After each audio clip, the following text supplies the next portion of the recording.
процент очень низкий.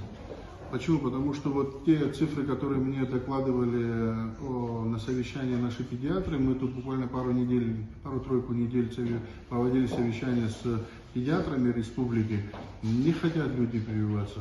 Люди какую-то, вот знаете, сегодня можно зайти в интернет и там вычитать абсолютно неверную информацию, абсолютно недостоверную информацию. Кто-то какие-то взбросы делает, антипрививочные, там как их назвать, я не знаю, но они недостоверную информацию там пишут. Не надо черпать эту информацию. Ну, все дети Советского Союза, вот и лично я, мы все привиты, все по календарю прививок. Не бойтесь этого. У нас прививки хранятся должным образом, доставляются должным образом, температурный режим сохраняется.